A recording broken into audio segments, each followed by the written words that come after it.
Hello, everyone. Welcome to another daily chess session. Going to be playing through some daily games today. So let's start with this one. So this is an interesting position. My opponent has no pawns in the center, really, but his pieces are controlling the center quite well.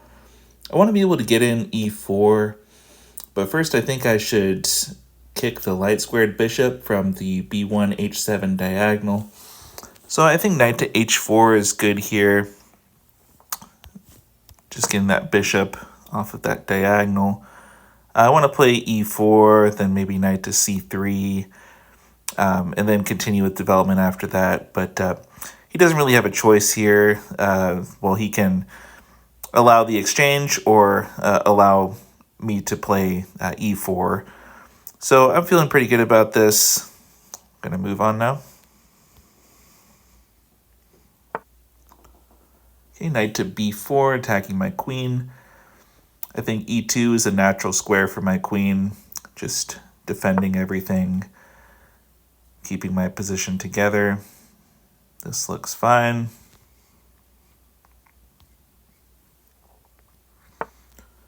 Okay, knight to c4. So tricky little thing going on over here on the queen side.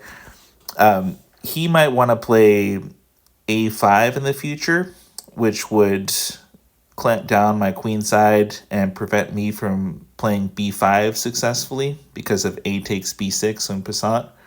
So in positions like this, you often see b6, because now when he plays a5, I can play b5, and I can still maybe prepare b5 in the future.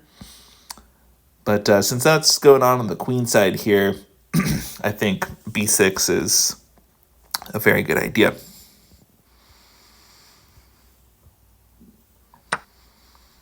Okay, so here he's allowing bishop takes f3. Of course, he will need to take back with the pawn. And I'm giving up the bishop pair for superior pawn structure. For him to have doubled isolated pawns, I think that's enough of a weakness to give up the bishop pair. Although this board is quite open, it's close, but I think if I'm trying to play for a win here, I should create some imbalances by playing bishop takes knight, and hopefully being able to capitalize on those weak isolated pawns in the future. Yeah, and after he takes back, I suppose I can maybe try to double up on the e-file or just bring my rook over to d8, completing development. But yeah, bishop takes knight seems like the move. Okay, so he goes d5 here, attacking my knight. I think there are a couple options for my knight, but I think if I go to e5 and allow the exchange, I'm not going to have enough to really attack with, and especially since this is a lower rated player, I'm going to want to keep some pieces on the board so that I'll have better attacking chances in the future. Plus, when I go knight to e7, I am getting a tempo on his pawn. He's going to probably play bishop to c4 or something. Then I might play king to h8. And it's actually going to be a little bit difficult for him to defend this pawn. Because he can't play c4 now, but if he ever wants to play it in the future, that's going to open up some more lines to his king. So I'm going to target this pawn, and knight to e7 also helps keep my knight around my king. I feel like my king is very well defended right now. So I like this. I'm going to go knight to e7. Okay, so yeah, here things aren't going quite as well as I expected in this position, since he did find c6 earlier, which allowed some exchanges, forced me to trade off my d-pawn, basically. But here I just want to play c takes b5. I'm not concerned with rook to c8 because I have queen to b3 check, getting out of the pin. And then I have several options, but Mostly I just want to bring my rooks to c1 and d1 and eventually move my knights to open up the dark square diagonal. Maybe we're going to see something like knight c to e2 to f5, f4. So yeah, I think this is still good for me. And I'm feeling pretty optimistic about this position. So here he goes f4. I'm definitely going to want to take on f4. Never really want to allow f5. If you play the check Benoni or really most positions like this where white can play f4, you don't want to allow them to play f5 and just really cramp you and keep your pieces locked down. You'd much rather just take on f4. And then I'm going to try to get control of the e5 square. That's really important. Like, for example, if he takes with his bishop or something, I just have knight to g6, getting a tempo on the bishop, getting control over e5. And I'm going to try to get a piece on e5. And I think that's just the right way to deal with this kind of thing.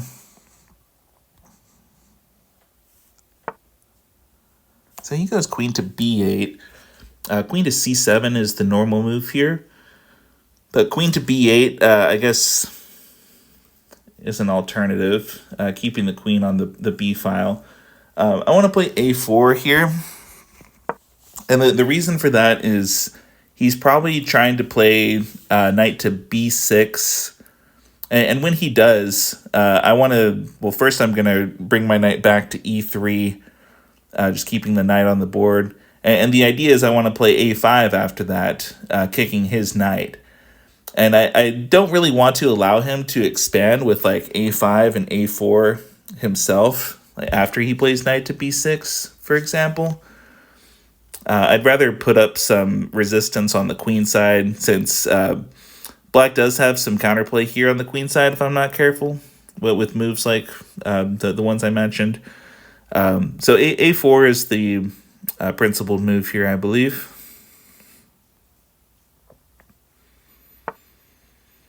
Okay, this is a fun opening, fun move, Molina. Yeah, he's planning to play knight to b6, of course, if I take on d5. Just kind of fancy knight maneuvering here. But I think it's probably good.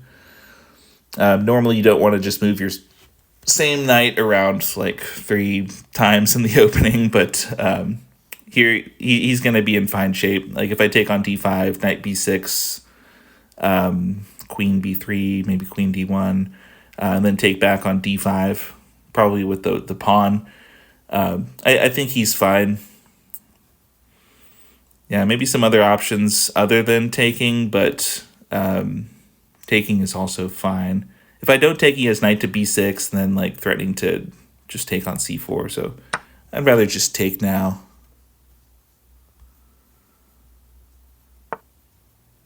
Okay, bishop to e2. I've been seeing a lot of this opening lately. Not sure if it's just getting more popular or people are preparing against me here. But I've actually played this opening with black against this opponent before. So this is nothing new. Okay, knight to c6. I'm going to push d5. Just King's Indian theory. He takes on f5. Yeah, this is a tough position. I think white definitely has some initiative. My knight on a5. Some pressure on the king side. Here, I just want to play queen to d6. I do have to look out for bishop takes h6. This at least defends against that. And I'm probably okay for now, but this is not a very easy or pleasant position. Okay, that's fine. Moving on. Okay, here I'm going to play rook f to c8. I think I want to use this rook on the c file because For one, I might use the other rook on the b file. Two, this gives my king room to maybe make a run for it on f8 if I need to. I don't think I will need to, but at least there's that option. But yeah, I think it's better than rook a c8. And then my other rook, maybe coming to d8. It's a different setup, but I think I prefer this one. All right, let's go bishop to e3. Just defending this pawn. And developing. He's probably going to play bishop a6. Then I just have queen to d2. Yeah, a little bit uncomfortable, but at least I have an advantage on the king side, I believe. Maybe a king side attack in the future. But anyways, bishop to e3. I think it's a fine move. Okay, he goes bishop to g4 here. I guess I just play rook to e1, defending the pawn on e2. Seems to make sense. Okay, let's just scoot the king over. Not give that rook a good entry point in my position.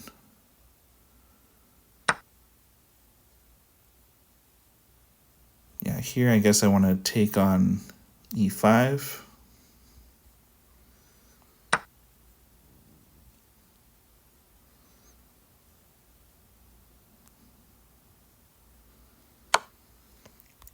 Only move here.